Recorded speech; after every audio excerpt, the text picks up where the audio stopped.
All right, I want to talk briefly about prequels. I know everybody rails on the constant barrage of prequels, sequels, reboots, soft reboots, reimaginings, etc. in general, but I want to say something specifically about prequels, as I feel like they're the lowest percentage of being needed than any of their options out there. Like, unless the prequel has a completely different story than the original and is just sort of following a character and what they did before the original, the overwhelming majority of prequels just essentially do the same story as the original, only they try to Price is Right it by being set before the original movie. All right, let's start the bidding. Jennifer, how much do you bid on the dinette set? $6.75, Bob. $6.75. Steven? 780. $7.80. Tammy? What was the last bid? $7.80. $7.81. Fuck you! The times when prequels worked are where it's character-based, and it's all about expanding them or another story for that particular character. Godfather Part 2, Pearl, even like Better Call Saul, all worked because it was finding out more about one specific character and less about just simply repeating the exact same story. Movies like The Thing prequel felt needless because it just went through the same narrative beats as the original. I actually think it's harder to do a prequel than it is a sequel, because in a sequel, even if it is a retread of the same story, which of course happens a lot, you aren't bound by a story that's directly in front of it like you are with a prequel. So I do understand this is a tougher challenge. Now, The First Omen doesn't completely fall into that retread category, but it's also about a character that we don't know about. So I just think it made some questionable story choices, which in turn create some very real repercussions on the existing series.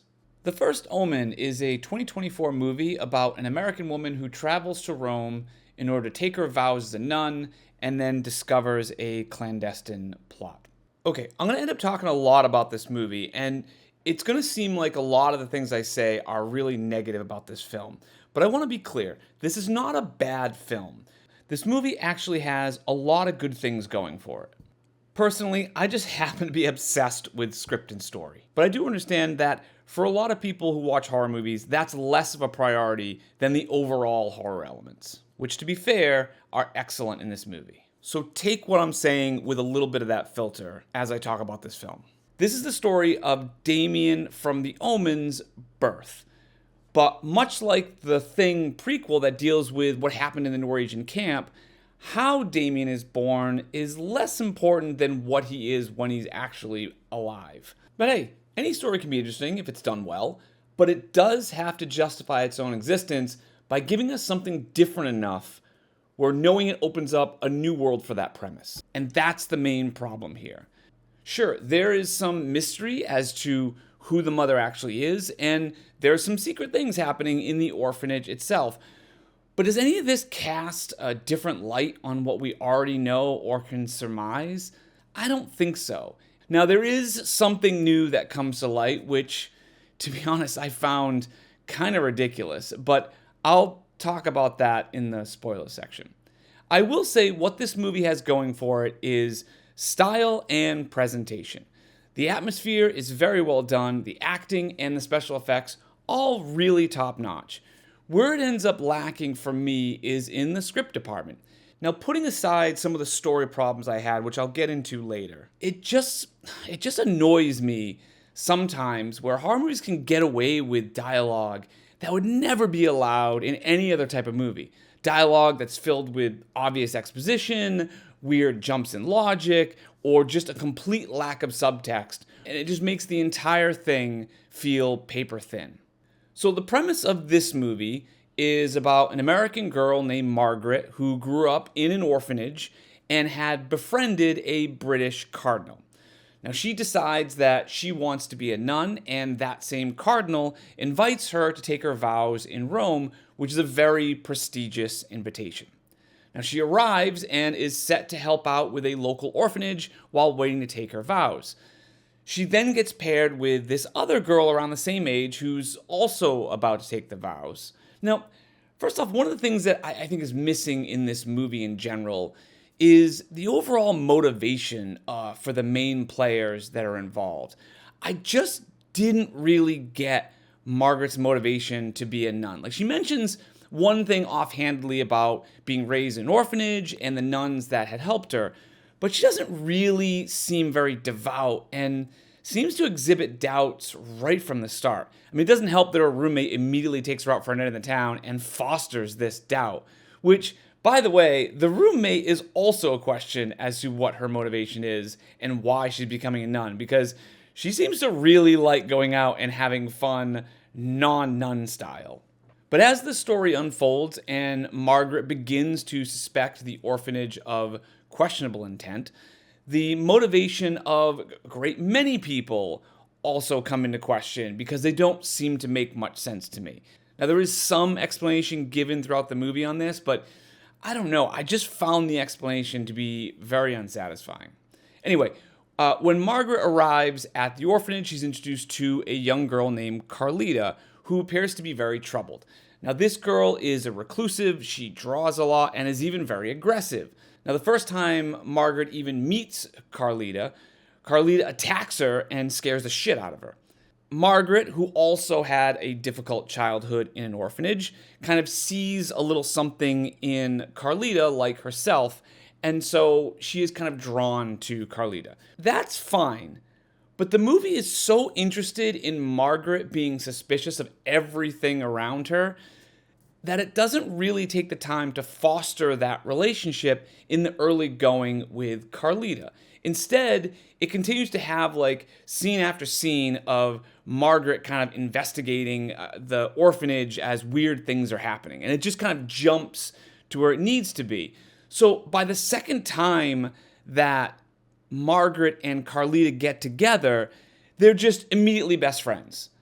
And that's crazy because they really could have taken the time to watch this relationship grow. Instead, they just sort of fast forward to it. And the thing that's puzzling to me is after they develop their relationship, everyone in the orphanage seems to be up in arms about how attached they are. And not only is there that frustration with the attachment, that frustration doesn't make any sense later on in the movie. So anyway, as Margaret goes about her duties, she becomes more and more suspicious of the orphanage itself and the people around her as she's watching them treat Carlita in this very strange way.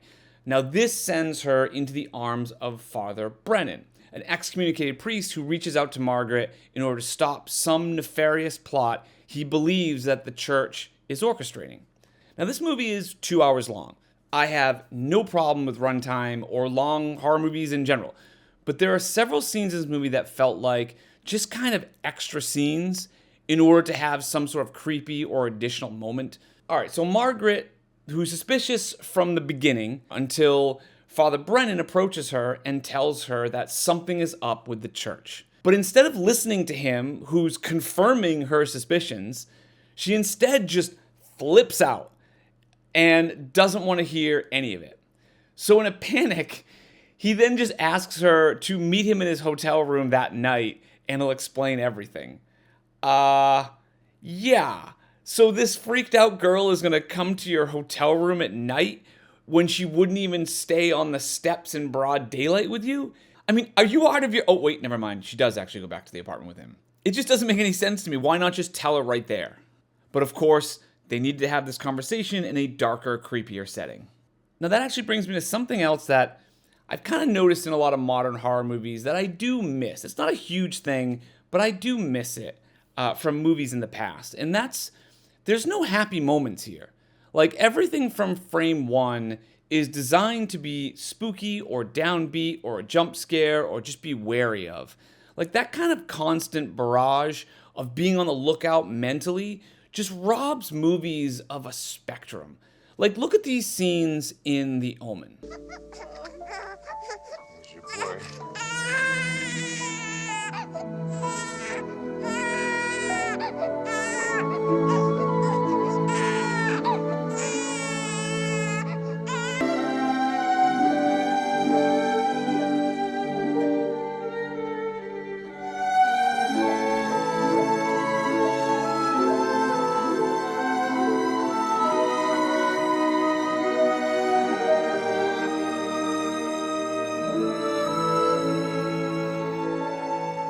Now, they could be about a drama film or a romance movie.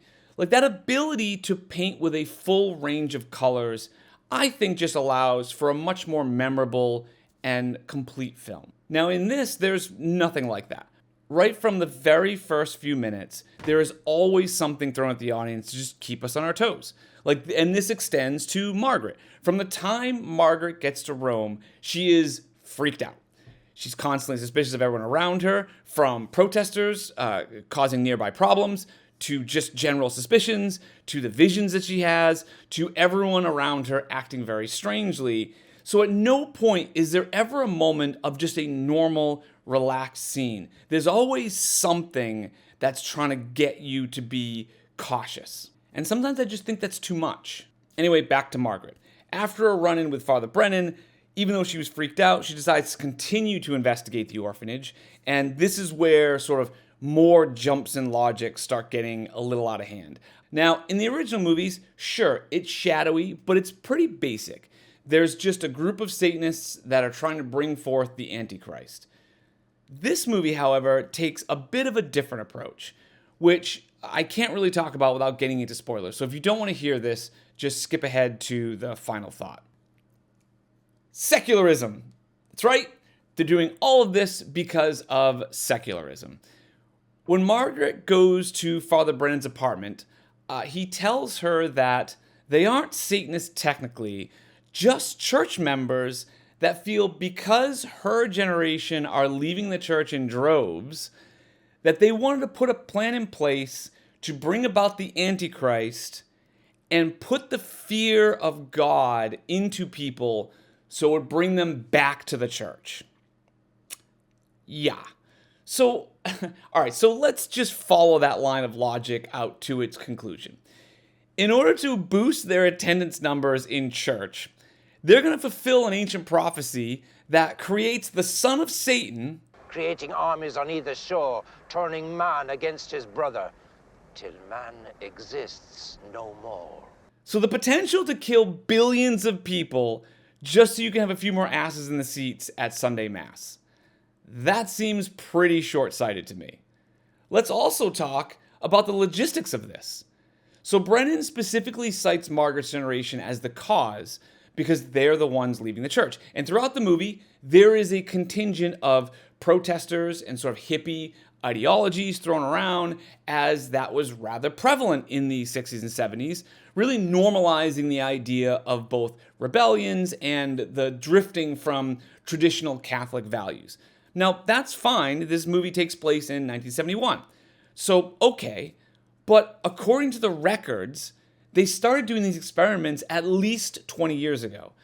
So someone in the church in 1950 knew that there was going to be a generation in 20 years that would be walking away from the church, and then was able to convince a whole group of people in the church, and that it would be dire enough to start these experiments to bring about the Antichrist. That way, in 20 years, when people start leaving, they would have this plan ready to go. Boy, Nostradamus would be proud, I think, of this one. I mean, it really just sounds like they wanted a different spin on the God versus devil story and wanted to incorporate more church personnel as being part of this versus a rogue outfit of Satanists like in the later movies. And they decided to apply a kind of modern take on something that was taking place in 1971.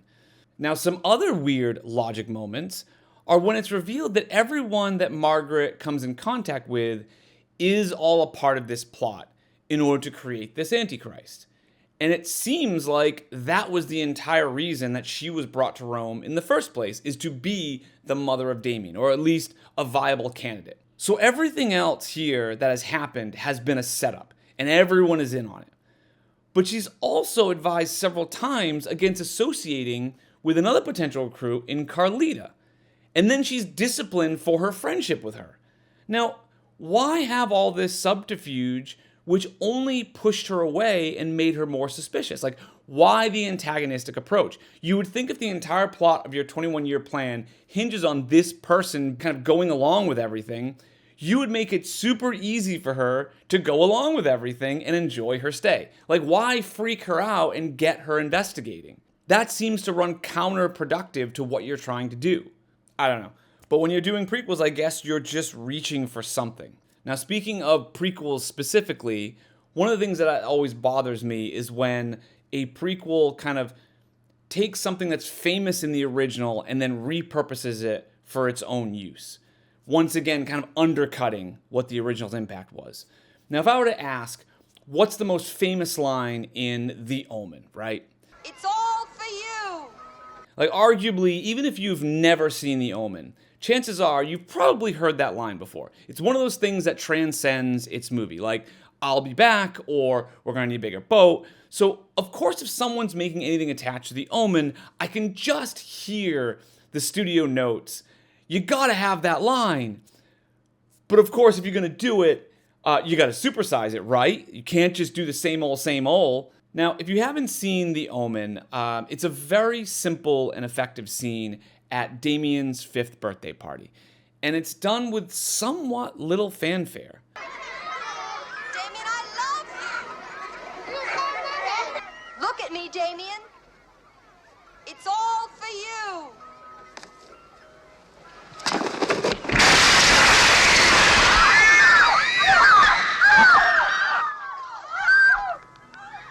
However, in this movie, it's a nun working at the orphanage who does the exact same thing, except this time she lights herself on fire first.